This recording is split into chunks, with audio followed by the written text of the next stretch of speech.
Bom, vamos lá então para a nossa aula final. Na verdade, gente, não é uma aula, nós vamos fazer um bate-papo hoje para tentar aí lembrar um pouquinho do que a gente conversou nesses 2 meses, né? Tirar algumas dúvidas, fazer algumas reflexões e aí a gente tenta fazer uma conclusão aí para fechar o ciclo, tá bom? Eu vou compartilhar aqui. Eu só preparei 3 slides para dirigir aí nosso bate-papo final. Apareceu aí? Não, aqui não. Que já apareceu. Ok? Dinheiro, sexo e poder, bate-papo no final. Beleza. Então Dinheiro, vamos lá. sexo. Esses assuntos aí então foram instigados aí, né? E por nós aí nesses 2 meses a gente viu o quanto esses assuntos são analisados sobre uma cosmovisão atual, né? A gente chama de cosmovisão secular, que é o que impera hoje na cultura e na sociedade que a gente está inserido, né? Mas a gente também trouxe para confrontar aí uma cosmovisão bíblica sobre esses temas, né? E aí gerou aí, com certeza, grandes reflexões, porque a gente percebeu o quanto esses temas estão deturpados pela ótica bíblica, né? Então, eu vou mostrar aqui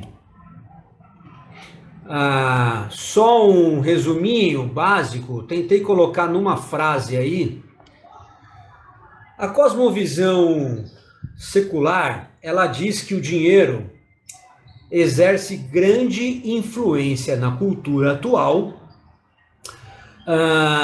buscando satisfazer a ambição e a cobiça no coração humano.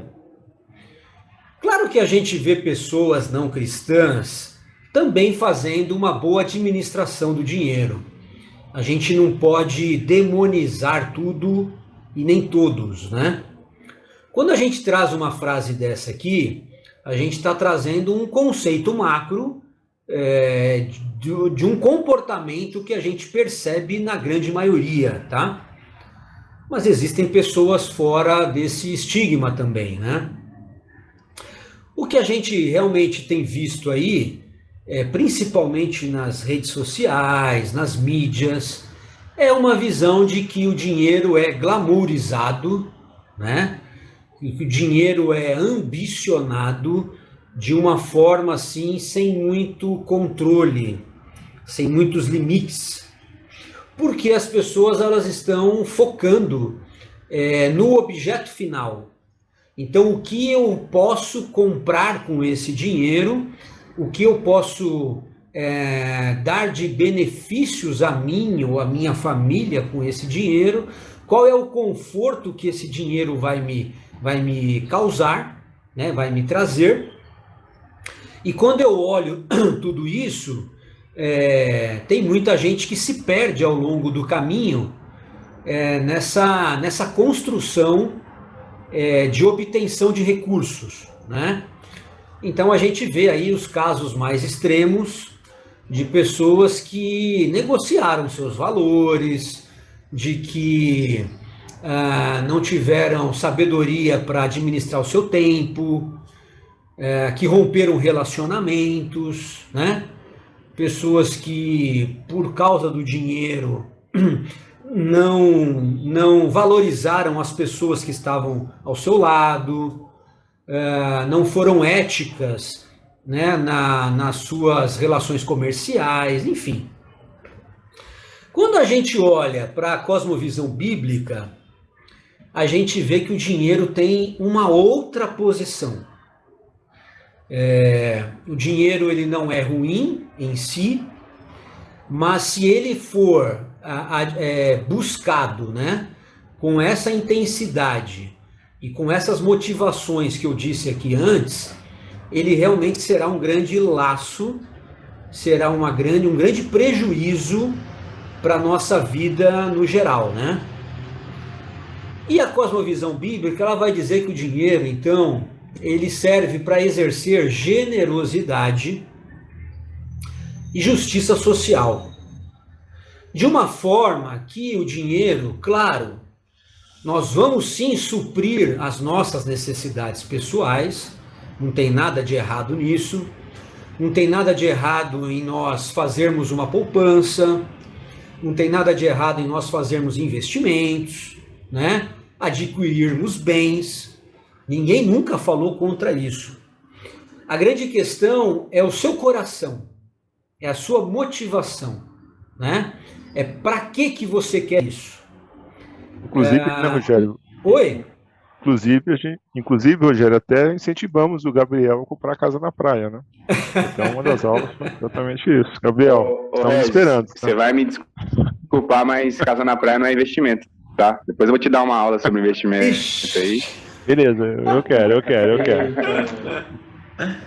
Bom, então, eu já vou abrir aqui agora para a gente bater um papo, mas só para fechar essa cosmovisão bíblica, a gente percebeu que o dinheiro, ele tem que ter uma finalidade muito mais ampla do que apenas o meu conforto pessoal e da minha família. Então, Deus pretende que os seus filhos, né, sejam mordomos desses recursos de uma forma muito sábia, e de uma forma que glorifique a Ele.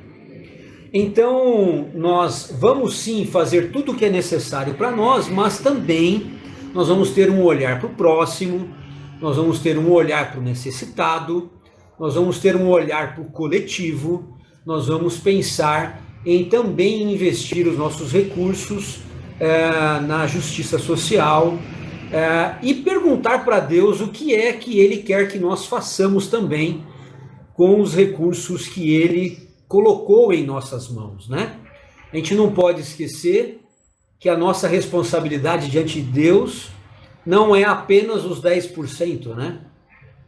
Mas sim os 100% que Ele entrega em nossas mãos. 100% de dinheiro, 100% do nosso tempo, 100% das nossas energias, 100% dos nossos talentos. Então Deus, Ele espera que nós tenhamos um relacionamento integral, profundo e totalmente voltado para Ele. E aí, para a gente abrir então esse papo aqui agora, eu acho que uma pergunta que cabe aqui é como aplicar então essa cosmovisão bíblica, né, dentro do nosso dia a dia, porque nós estamos inseridos nessa cultura atual, né? E aí então vai ficar o nosso grande desafio aqui para a gente bater esse papo. Nós vamos falar sobre dinheiro, depois sobre sexo, depois sobre o poder, tá bom?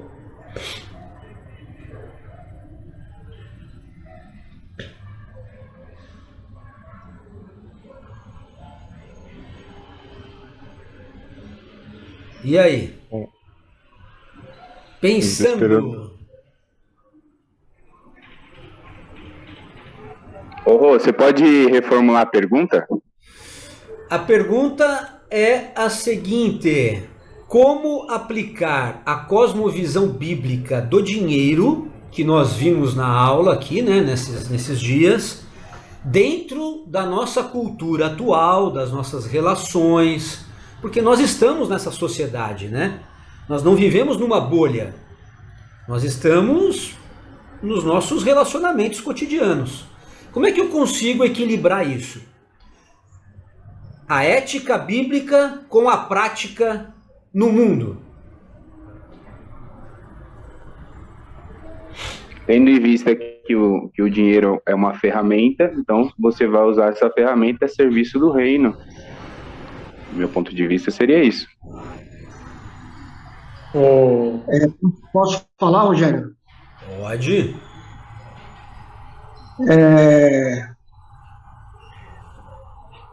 Só com a ajuda de Deus mesmo, porque eu que venho de um lar que nunca, sempre vivi sempre regradinho em termos de grana, dinheiro, sempre corri atrás de dinheiro a vida toda.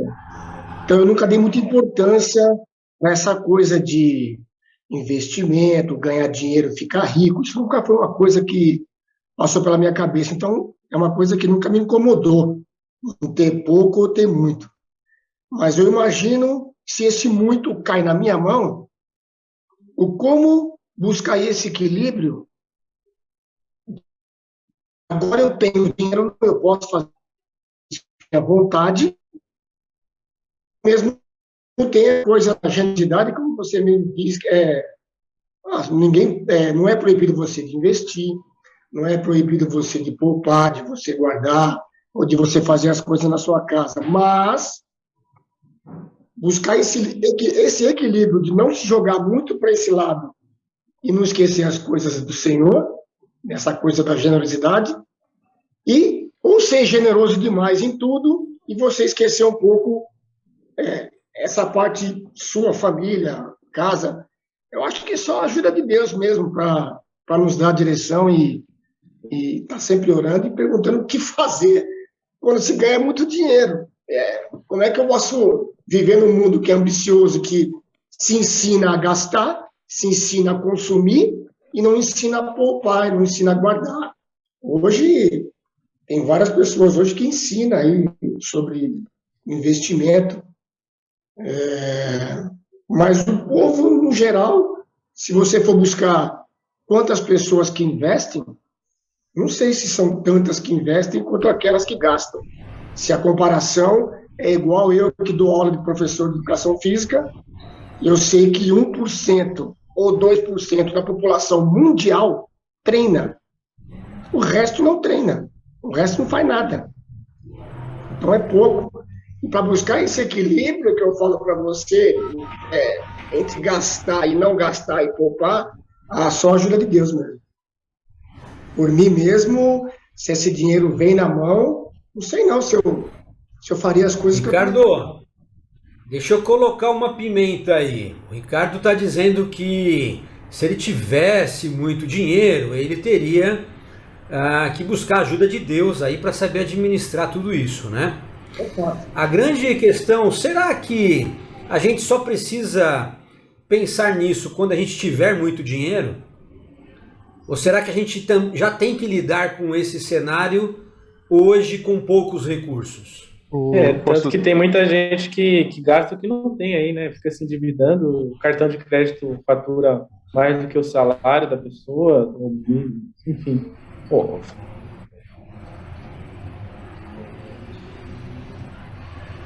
É isso aí.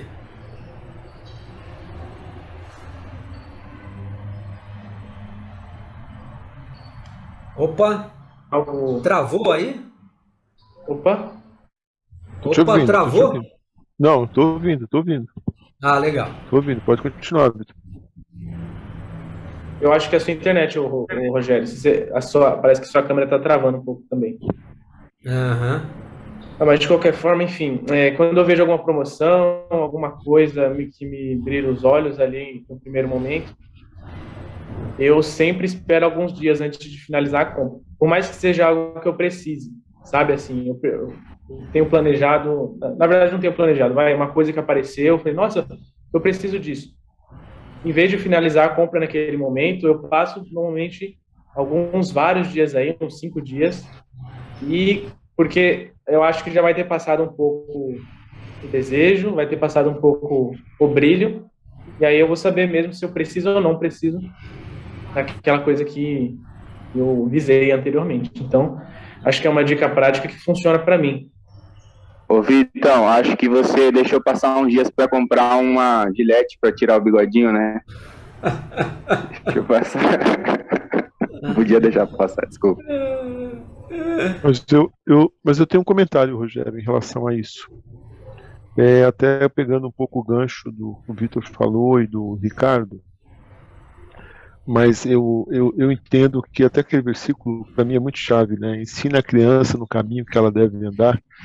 E se a gente pegar o leste europeu, esses países um pouco mais, vamos dizer assim, evoluídos mesmo, a educação, quando a gente fala de educação financeira, como foi o tópico que a gente está mencionando agora, entra até um pouco no outro tópico também, educação sexual.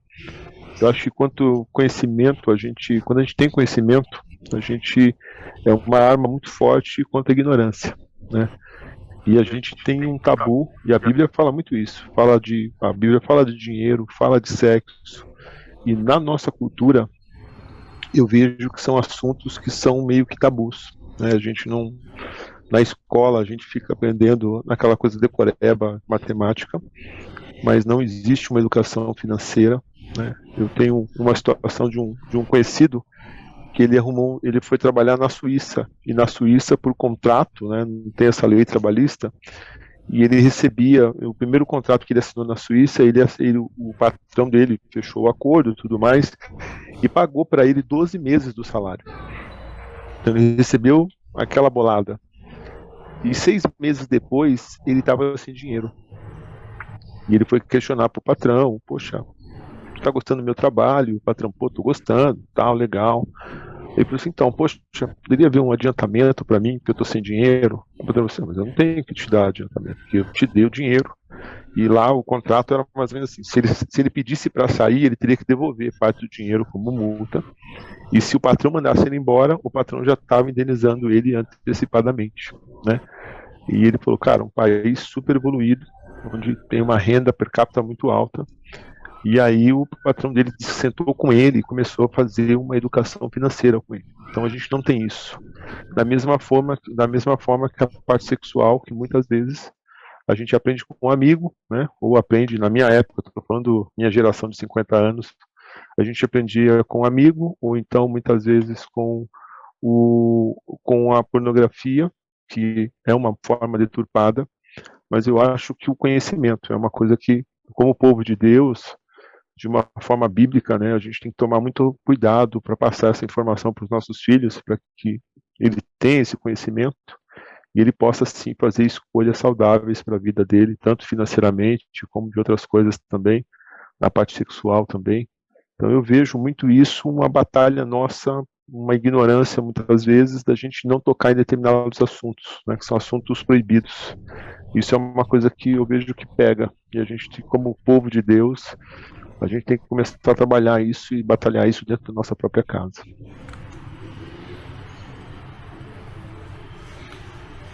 Ok, mais alguém aí para finalizar aí o dinheiro?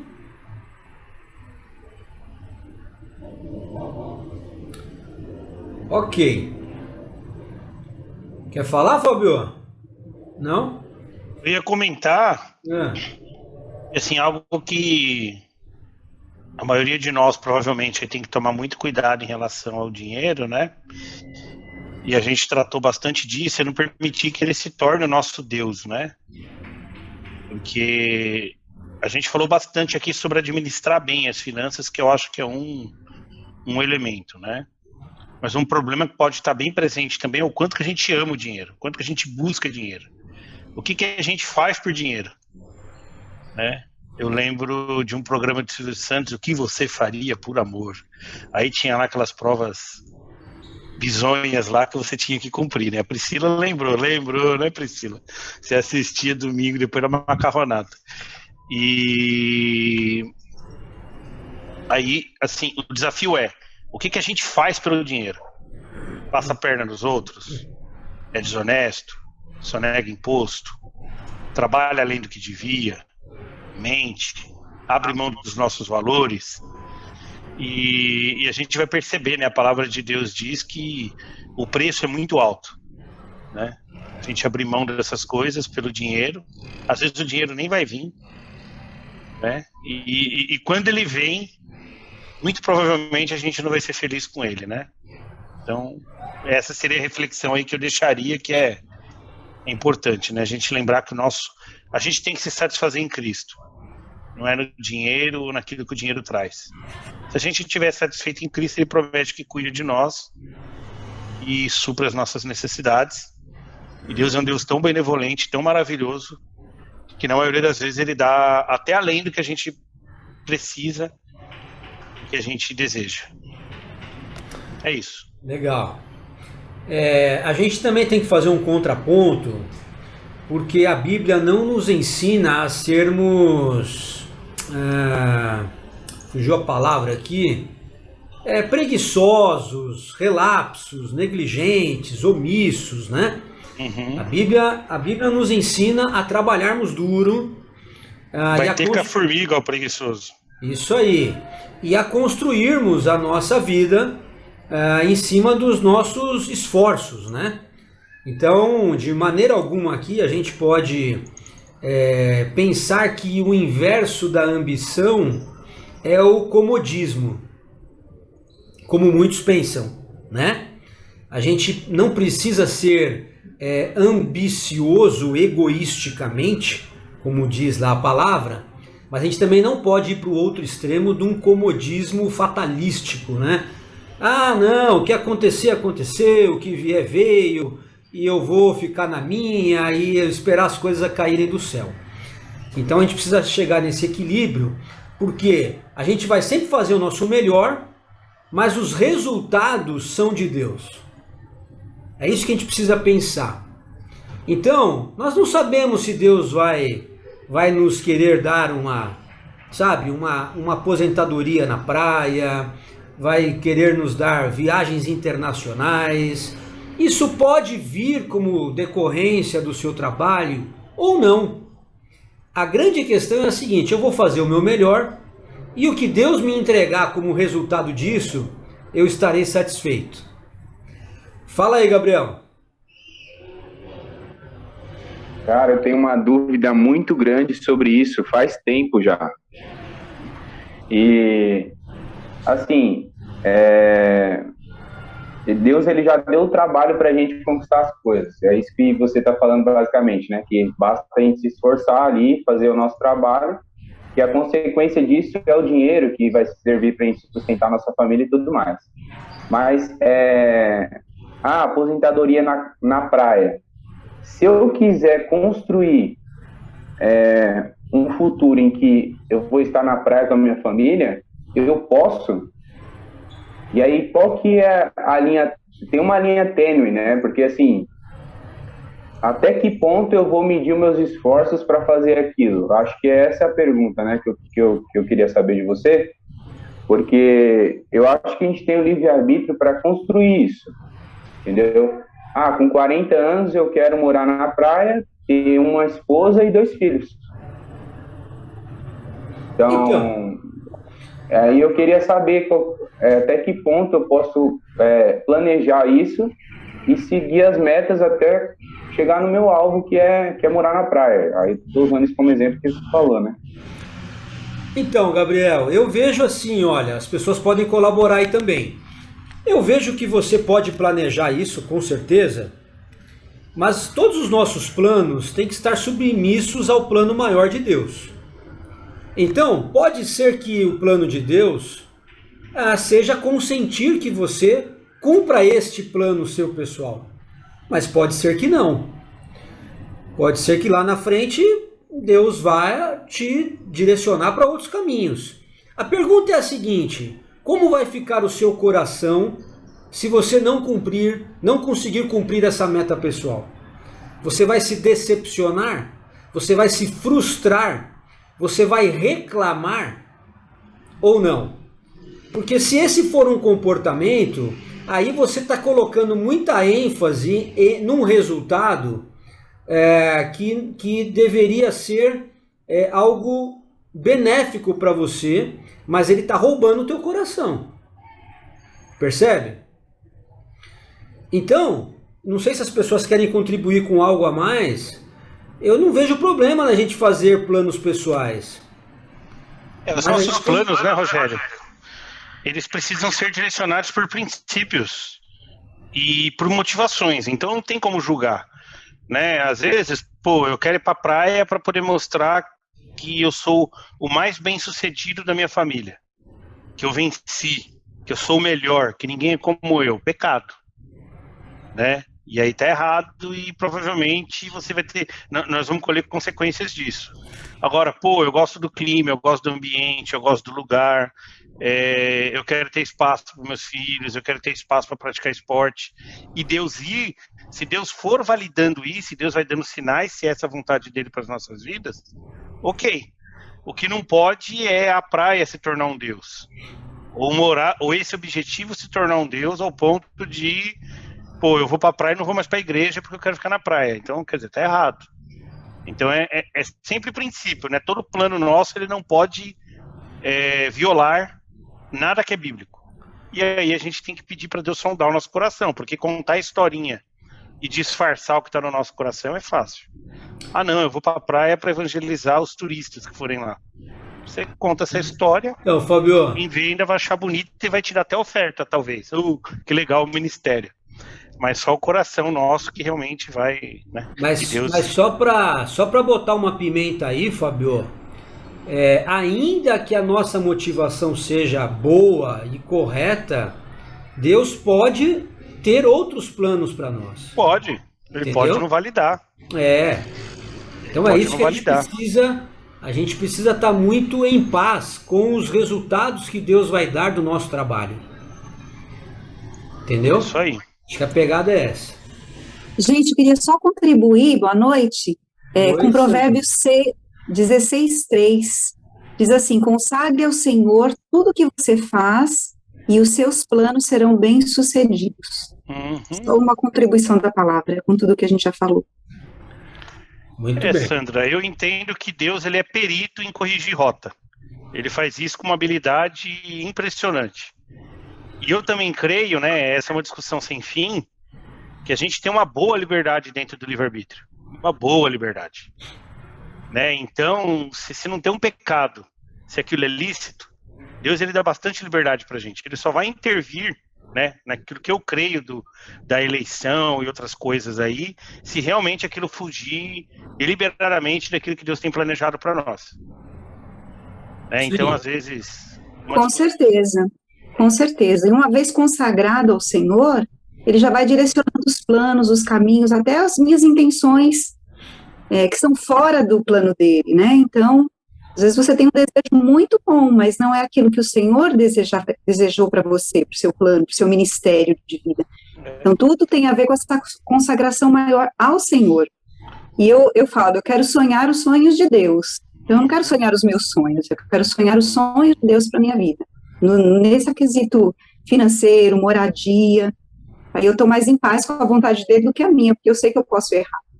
Mas eu entendo que a gente tem que dar uma direção, né, um passo, e esse passo é que a gente fala, puxa, será que eu estou governando? Eu entendo a pergunta do Gabriel, mas é consagrando dia a dia, aprendendo. Será que ainda posso fazer um último comentário aí, Rô? Sim.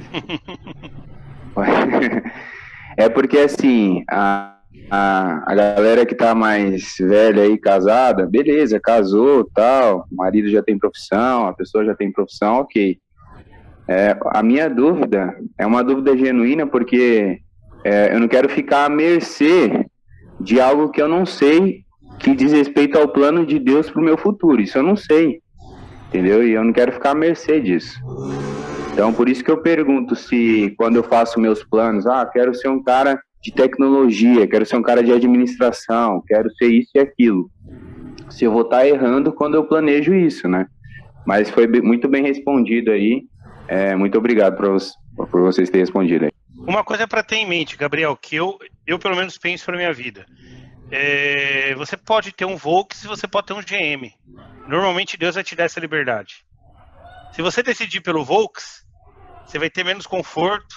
Quer dizer, menos conforto, você vai ter uma mecânica melhor e um pior acabamento. Se você escolher pela GM, sei lá, você vai ter um carro que desvaloriza mais, o seguro é mais barato. Então, assim, qual que é a ideia que eu estou trazendo aqui? Dentro do livre-arbítrio, as nossas escolhas vão sim trazer consequências e benefícios. Quer dizer, consequências positivas e negativas. Isso é um fato. Mas Deus nos dá essa liberdade. E Ele não vai nos punir porque, eu errei e agora não tem mais volta. Deus ele vai dando correções de rota ao longo da nossa vida inteira nos levando para o centro da vontade dele, todas as vezes que a gente clama, se arrepende e pede para ele. Então é assim que eu entendo. Óbvio que uma pessoa que se dedica ao estudo, ela tende a ter uma condição financeira um pouco melhor no futuro. Uma pessoa que trabalha arduamente comparado com aquele que tem preguiça. Isso é natural. Agora, se o cara trabalhar demais, ele vai ter outros problemas. Se o cara ganhar dinheiro e administrar bem, ele vai ter outros problemas. É assim que eu enxergo. Muito bem. Pela Bíblia, né? Pela luz da Bíblia. Depois, então, gente, vamos avançar um pouquinho aqui. Nós vimos sobre a sexualidade, que ela está muito deturpada, que ela vem sendo usada aí basicamente para satisfazer aí os desejos aí mais egoístas e mesquinhos aí do coração do ser humano. De novo, eu não estou generalizando, aqui é só uma amostra maior, onde a gente percebe o quanto a sexualidade ela vem sendo explorada de forma prematura, né? Ela vem sendo explorada de forma totalmente arbitrária e muito distante do propósito de Deus, né? Então a sexualidade ela acaba se tornando até às vezes uma moeda de troca nas relações amorosas, até nas relações comerciais, e as pessoas usam a sexualidade muitas vezes para esconder as suas fragilidades, né? Então, muitas vezes é uma autoestima baixa, e aí a pessoa vai buscar relacionamentos ilícitos para suprir aquela sua carência. Enfim, a gente viu aí, trouxe vários exemplos aí até de famosos, de pessoas aí que estão usando muito mal aí a sua sexualidade. Isso vira um vício, é como se fosse uma droga, você precisa consumir o próximo parceiro. Eu estava vendo semana passada, o pessoal descobriu um grupo que estava se reunindo numa praia deserta de troca de casais, né? E estavam lá todos se relacionando sexualmente no meio da pandemia. Mas como os ambientes estão fechados, eles foram para a praia. Ou seja, eles estão expondo a sua saúde, correndo riscos. Mas por quê? Porque essa prática é um vício tão forte que eles não conseguem se segurar. Então, para você ver como... E a gente falou bastante sobre pornografia, falou bastante sobre os efeitos disso no cérebro, enfim. Quando a gente olha para a Bíblia, a gente vê que a sexualidade bíblica ela não está firmada na imagem, na autoestima, em suprir carências, né? A sexualidade ela é resultado, na verdade ela é um benefício de um compromisso, de uma aliança, de um vínculo, né, de respeito dentro de um casamento onde as pessoas são fiéis, né? Aquele casamento é um relacionamento que agrada a Deus, e isso a sexualidade vem como um dos benefícios deste pacto, né? Desta aliança, desse relacionamento firmado nos conceitos bíblicos, né? Então, quando a gente fala isso nos dias de hoje, é um negócio assim, principalmente para a galera mais nova, é um negócio muito distante da realidade. Porque eles vão te questionar o seguinte: mas o corpo é meu, eu faço o que eu quiser dele, entendeu? Se eu estou namorando com uma pessoa que eu gosto, qual o problema de me entregar a ela, né? Não faz sentido eu namorar sem ter intimidade com a pessoa. E aí, claro que é um choque de cosmovisões aqui, né? É um choque totalmente de culturas.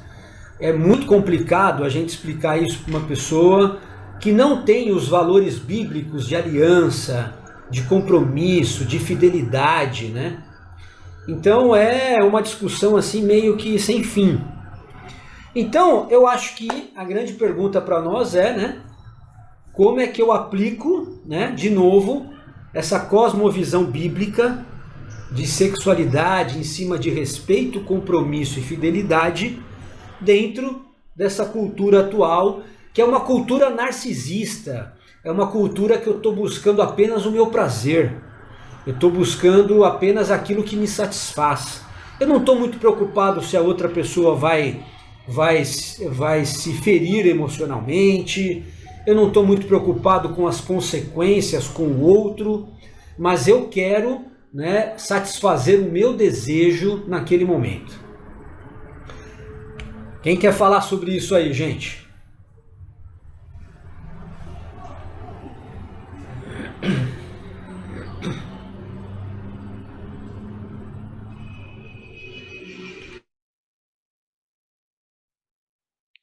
De preferência até quem não falou nada ainda, né, Rogério?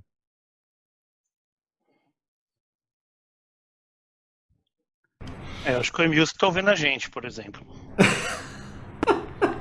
Tá com a câmera desligada, mas acho que ele tá aí. Ou não, né? Entrou e desligou. E o Edgar colocou hoje lá no grupo uma fotinho lá dos caras off, né? Nas reuniões virtuais, vocês viram? Engraçado aquilo. Oi, Emilson, fala aí, mano. Não vai falar. Cara, cheguei agora. Melhor ainda. Cara, chega, muito bom. Você já vai chegar arregaçando, cara. Repete a pergunta para ele, Rogério, que eu tenho certeza que a contribuição dele vai ser 10, cara. Você vê que os caras são teus amigos, hein, ô Barba? Meu sonho é ter um amigo igual o Fábio. O meu sonho é ter uma barba igual o Emilson, cara. Dá uma olhada. Também, cara. Rogério, eu acho que os temas eles se assemelham, né, nessa questão de Deus, né? Qualquer coisa que a gente busque para substituir a nossa satisfação em Cristo, ela vai nos trazer problema. E a área sexual é a mesma coisa, né? A gente pode se tornar uma prática desenfreada e prejudicial à nossa saúde, à nossa família, quando isso se torna um Deus, quando isso foge do padrão bíblico. Então acho que muito semelhante ao dinheiro, a gente tem que buscar manter sob controle, né? Que aí vai ser bênção, como a gente estudou também. É algo planejado e dado por Deus para nós. Acho que é isso. Entra o descontrole, né, Fábio? A falta de controle que muitas vezes até te coloca em risco, né? Então esse é um ponto, acho que principal até para a integridade, né, da pessoa, né? Quando aquela busca incessante por dinheiro, a pessoa faz coisas que de repente vão até contra o que ela tem de valores, e mesma coisa também na parte sexual, né? Então tudo que te deixa guia importante. Fora, né? Guia importante, né, Reginaldo? São os mandamentos básicos, né? Sim. Que é amar ao Senhor sobre todas as coisas e ao teu próximo como a ti mesmo.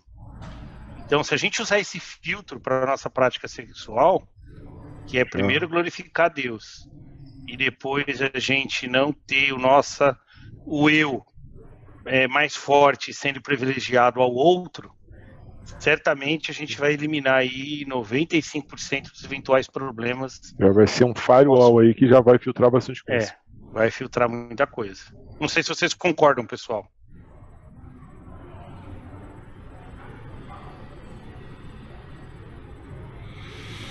Imagina, tô a fim de trocar de casal. Peraí, é bíblico? Vou glorificar Deus? Não, para aí. Então, para aí.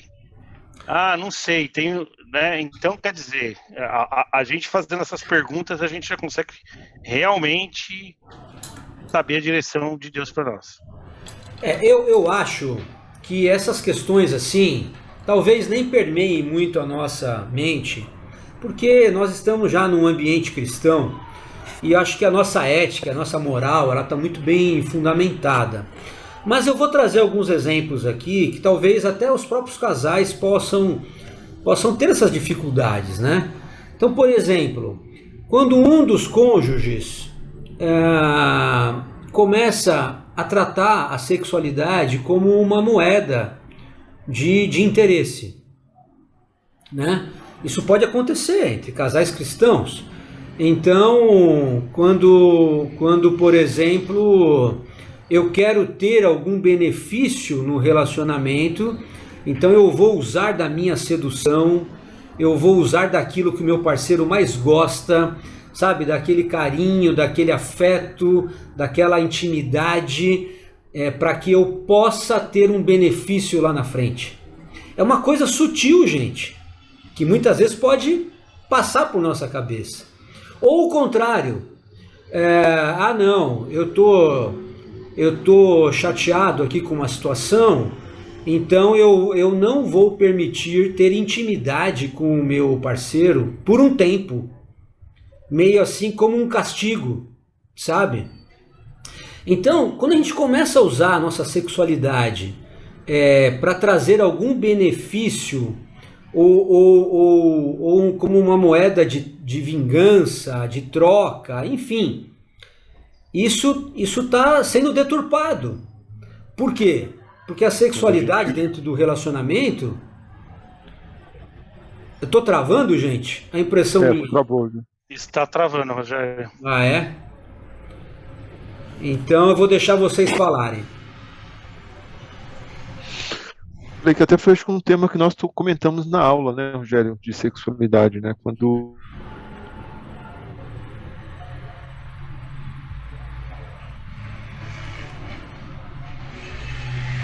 Sim. Reginaldo caiu também?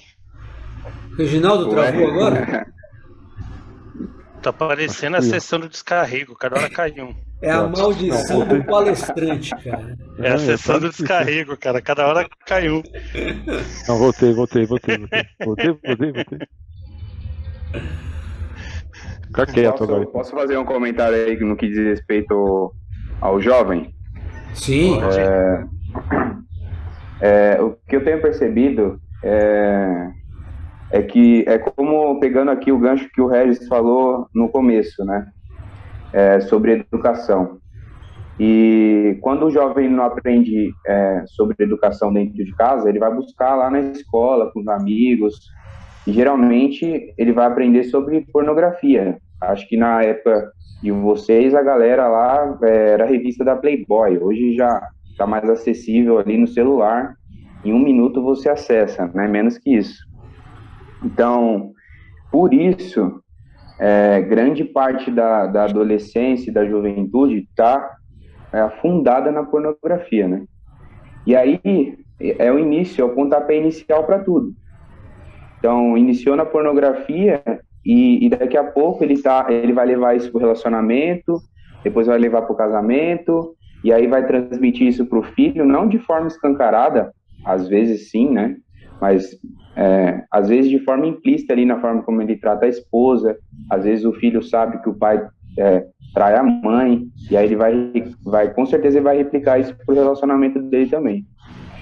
Então, diante disso tudo, eu vejo que a solução realmente para isso é a transmissão de princípios bíblicos e de conceitos que a gente tem para os adolescentes, né, que estão ali na nossa volta, as crianças, começando pelas crianças, é claro, né, crescendo ali a adolescência, jovem, e para os amigos, sei lá, né, de alguma forma você tem que transmitir para eles um princípio que aquilo é errado, que aquilo vai prejudicar ele de alguma forma, tentando reverter essa situação, mas lembrando que vai ser uma guerra, né, porque o negócio já assim, tá dominando todo mundo, então vai ser uma guerra mesmo. Ô Gabs, mas o princípio é esse. Não, você me lembrou agora de um papo que a gente teve numa das aulas, que era o seguinte, né? Às vezes a gente fica... é importante a gente falar o que não deve ser feito, que é o que você está falando aí, né? Fala, cara, vou te orientar, isso é ruim, isso vai te levar a grandes consequências lá na frente, é melhor que você nem entre por esse caminho.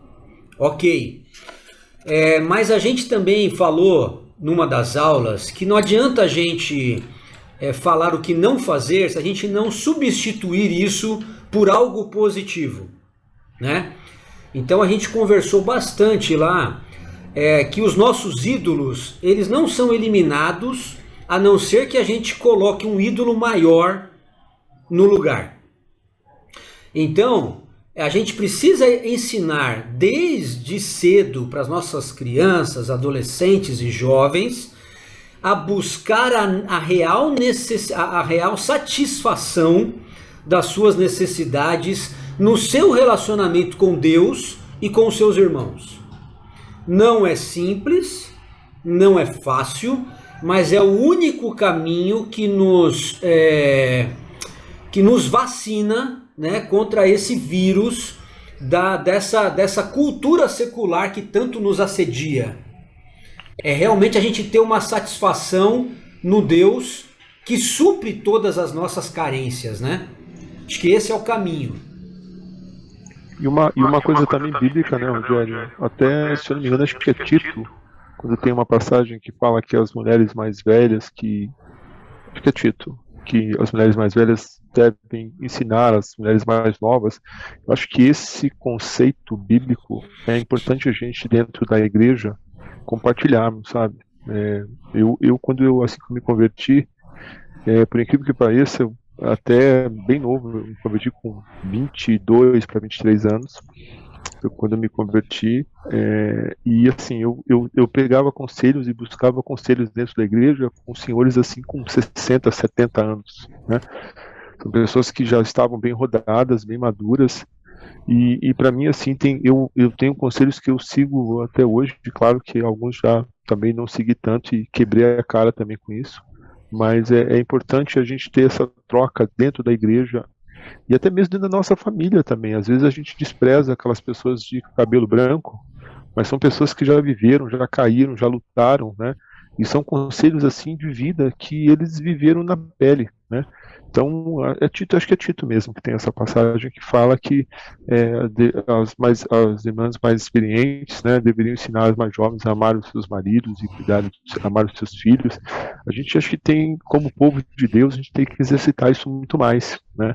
Eu já vi situações na reunião de homens, por exemplo, que tinha um tiozinho lá da terceira idade, mas jovens também que estavam ouvindo, e acho que é importante essa troca, né? Porque assim como a Bíblia revela homens que são imperfeitos, né, a Bíblia, o único homem perfeito na Bíblia é o próprio Senhor Jesus, né? Então, nas nossas imperfeições, mesmo nos nossos erros, isso serve também para edificação para o próximo, para o outro irmão, né? Quando a gente vê uma pessoa que tem uma dificuldade ou tem uma luta, é importante a gente estar atento àquilo, que é uma forma de evitarmos a cairmos também mais na frente. Então, talvez seja uma coisa que devemos estar atentos e exercitar mais como povo de Deus. Muito bom. Obrigado, Regis. Vamos fechar o último tópico aqui, aí a gente faz um bate-papo final. Nas últimas duas aulas, nós falamos sobre o poder, né? Poder, a fama, o sucesso e tudo isso que tanto nos é agradável, né? Você estar em destaque, você ser curtido, né? Você ser valorizado. E a gente percebe que esses bastidores aí, né? O que está por trás de tudo isso, dessa dominação, desse controle, muitas vezes são sentimentos abusivos, né? E que na maioria das vezes servem para esconder as nossas inadequações, né? Os nossos medos, as nossas inseguranças. Então a gente vai ver muito pessoas querendo dominar os outros porque se sente inferior, né? Porque é insegura nas suas relações.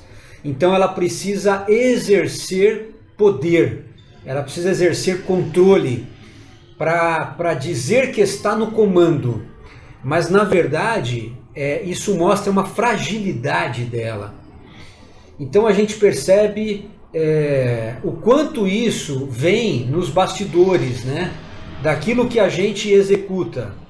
Então muitos dos nossos comportamentos, eles são, na verdade, lá no fundo, para satisfazer os nossos medos mais obscuros, né, mais secretos. E aí a hora que a gente olha e a gente viu como a Bíblia fala sobre poder, né?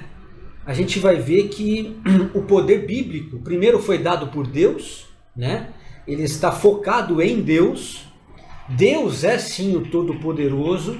Tudo que nós temos aqui de controle momentâneo, ele foi delegado e autorizado por Deus para nós, né? E aí entra a nossa questão de como ser mordomo deste poder, como ser mordomo dessa autoridade e como descansar no poder de Deus, que é o poder maior. Então, é olhar para aquilo que eu tenho hoje, que Deus me deu de controle, seja sobre processos, pessoas ou relações, e pensar que tudo que eu estou fazendo, eu vou prestar contas a Deus, eu preciso prestar contas ao Deus que me deu este poder, e que eu não tenho problema nenhum em descansar que Ele é o Todo-Poderoso e que Ele está comandando todas as coisas sobre nós, né? Acima de nós.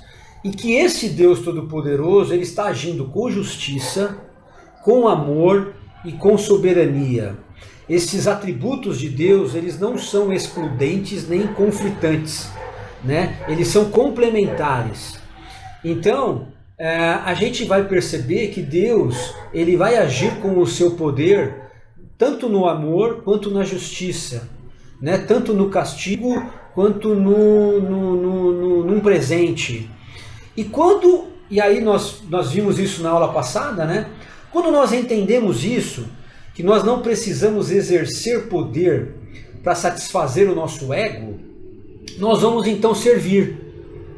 Nós vamos servir com a maior naturalidade. Por quê? Porque nós não temos essa necessidade de satisfazer esse desejo por estar no controle. Porque é Deus que está no controle de todas as pessoas. Então, nós nos submetemos, nós somos então debaixo de uma autoridade maior, de forma que eu vou exercer o meu serviço, eu vou exercer a minha humildade e eu vou exercer até a minha autoridade que Deus me der com a essência da humildade, né? Então eu não vou ser abusivo, eu não vou ser autoritário, eu não vou ser arbitrário, eu não vou ser desrespeitoso, ainda quando eu estiver numa situação de controle e de domínio, por exemplo, num ambiente. Bom, então, de novo, é a mesma pergunta, né? Como é que eu coloco essa cosmovisão bíblica dentro dessa cultura atual?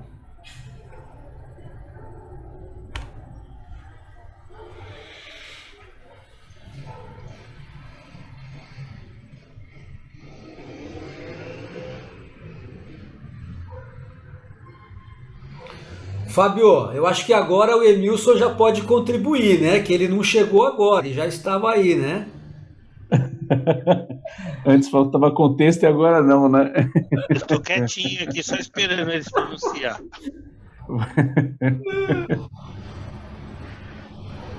Cara, essa questão do poder é um negócio que agora eu já sei qual é o assunto, né? É um negócio que é muito complicado. Você tocou num ponto muito importante, que é quando a gente reconhece a soberania de Deus, Rogério. Uma vez que você entende a soberania de Deus e todo o poderio do Senhor, e que você pode descansar e confiar, algumas coisas que você luta para fazer ou que você acha que você tem que ter um desempenho, uma performance ou algo para ganhar poder, status, ou uma distinção para você fazer valer algum interesse seu, começa a se fazer desnecessário. Uma vez que você confia no Senhor, você não toma algumas ações, você não toma atalhos, você não busca esse tipo de coisa, porque você consegue descansar, né? Então, eu entendo mais ou menos assim. Boa, mano, valeu. Isso aí. queria ouvir o pessoal poderoso aí da sala, como é que eles lidam com esse poder e eles controlam isso para que possa glorificar a Deus. Porque tem pessoas poderosas aqui na nossa sala, então eu queria ouvi-los. Bom, eu já participei muito, então eu vou deixar para outros. Brincadeira, gente, essa hora que todo mundo ria, tipo, eu não sou nada poderoso. Agora, se eu trouxer a Viviane... Inclusive, né, uma pessoa que teve um empoderamento feminino recentemente aí, poderia dar uma palavra aí também. Não vou citar nomes aí. Se eu trouxer a Viviane aqui, aí sim tem poder. Deixa eu ver. Empoderamento feminino? Olha, quem tá mandando lá na igreja ultimamente é a Elienay, viu, gente? Ela é igual São Pedro, ela tem a chave da porta lá, entra e não vou sai quem ela citar nomes, quer. eu não quero citar nomes, eu prefiro não expor as pessoas, eu não sou esse tipo. O que você acha, Elienay, do poder na vida das pessoas, assim, tipo, quando você decide quem entra, quem sai da igreja, ninguém pode contestar? Eu acho que vocês são chatinhos. E ficam colocando as pessoas aqui, ó, na berlinda. É isso que eu acho. Não, mas isso, concordo muito isso com o que o Nilson falou.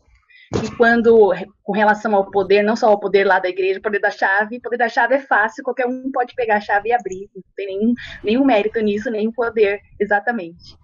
Mas isso que o Nilson falou é quando não adianta a gente galgar o poder para querer ser alguma coisa, porque nós não somos nada. Nós temos apenas que confiar em Deus e descansar. É esse o papel do poder na nossa vida. Muito bem, legal, gente, obrigado. Então era isso, gente. Pode falar, negão. E assim, pegando só um ganchinho disso que a Nai falou, eu vejo isso diariamente na minha vida e vejo também na vida de outras pessoas, né? Ontem o simples espirro que eu dei, né, meu ciático aí, o Ricardo sabe que o meu ciático ele tem vários problemas aí, e cara, passei de ontem para hoje super mal e mal andando e uma dificuldade, e aí eu vejo, né, que muitas vezes a gente se fortalece em algumas coisas e talvez uma unha encravada pode trazer um problema muito grande para a gente. Eu acho que isso, quando a gente vê o exemplo de Paulo, do espinho na carne, né, acho que Deus mostrando no dia a dia, em coisas simples da nossa vida, o quanto somos fracos, né? Mesmo quando nos sentimos poderosos. Mas uma dor de dente, uma dor de ouvido, né? Uma coisa simples, uma pedra nos rins pode derrubar um homem, né?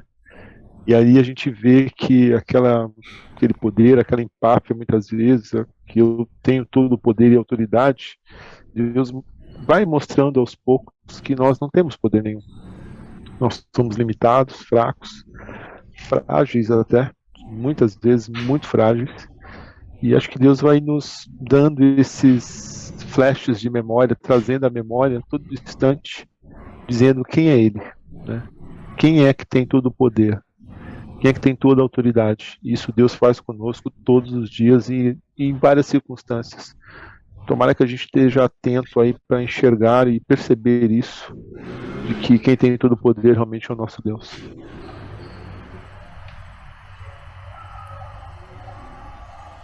Muito bem. Legal, gente. Então a proposta era essa. Eu acho que a classe foi uma classe muito bacana, muito dinâmica. As pessoas participaram bastante aí ao longo desses 2 meses. Claro que a gente não esgotou os temas, a gente poderia entrar com muito mais detalhe aí, mas a gente quis trazer esses temas de uma forma bem prática para vocês. A gente procurou trazer vários exemplos do dia a dia e como que eu lido com esse tema, né, no meu cotidiano, né? Então eu espero que tenha servido aí para a gente estar mais atento nessas armadilhas, nessas ciladas que esses temas nos propõem todos os dias. Não é à toa que esses assuntos eles são recorrentes, né? A gente vê isso muito forte aí na cultura ocidental. E o quanto isso cada vez nos assedia mais cedo. Cada vez as crianças pequenas querem consumir mais, né? A gente vê essa briga de poder dentro de um parquinho com crianças de 4, 5 anos, e nós vemos a sexualidade muito precoce, e até influenciada às vezes até pelos pais ou pela mídia. Nós vemos crianças pequenas dançando músicas totalmente, né, insinuantes, enfim. Então, foi o que o Gabriel falou: se a gente não tomar cuidado, as próximas gerações vão ser formadas nesta cultura de dinheiro fácil, né, sexo fácil e poder e controle sobre os outros, totalmente deturpado dos valores bíblicos. E aí eu acho que a igreja tem que ser esse canal para estar levantando essa bandeira da ética, da moral, né? Para que as pessoas ao nosso lado pelo menos percebam em nós um comportamento diferente e se interessem pela nossa teologia. Porque muitas vezes a gente quer pregar uma teologia, né, sem viver a prática. E aí fica uma teologia vazia. Mas quando a gente vive a nossa teologia na prática, as pessoas muitas vezes se interessam por isso e aí nos procuram. E é aí que o evangelho entra com mais força, né?